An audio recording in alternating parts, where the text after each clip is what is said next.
I'm standing in front of one of the most infamous man-made structures in the world. In some places, it's as high as 8 meters, making it twice the height of the Berlin Wall. It runs 280 miles long, basically the distance between Philadelphia and Boston. It's been under construction for the past 13 years, and it's still not done. Oh, and according to the International Court of Justice, this wall is completely illegal. I'm in the occupied West Bank, where Palestinians have been living under Israeli military occupation since 1967. The wall is one of the most imposing parts of that occupation. Israel began building the wall in the early 2000s during a wave of suicide bombings that targeted Israelis. The Israeli government calls it the separation barrier or the security fence and says the aim is to keep out Palestinian attackers. But thousands of Palestinians still manage to get across every day looking for work. So, if the wall doesn't stop people from crossing, then what does it do? Let's take a look at the root of the wall. You'd think a wall meant to stop people from entering its territory would be built on Israel's border. But 85% of it is inside the occupied West Bank on Palestinian land. International law says it's illegal to build settlements like these on occupied territory. But this is one of over 200 settlements and settler outposts housing 500,000 Israelis in the occupied West Bank. Technically, these settlers live outside of Israel proper, but the wall has shifted the boundary between Israel and the West Bank to swallow up more Palestinian land. When the wall is completed, an area the size of Chicago will have been added to the Israeli side of the wall. While settlers who live west of the wall are full Israeli citizens with rights and benefits, the Palestinians who live in that same territory have none.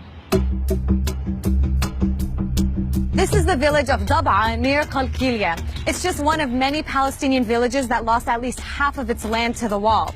Israel used dynamite to clear the path for the wall, damaging homes and the local school. In some parts, the wall is made of concrete, and in other parts, it's fencing, depending on the proximity to Palestinian homes. I'm standing at a gate that Israel only opens once a year to allow villagers to harvest their olives, which was once their main source of livelihood. What happens when the wall cuts right through a neighborhood?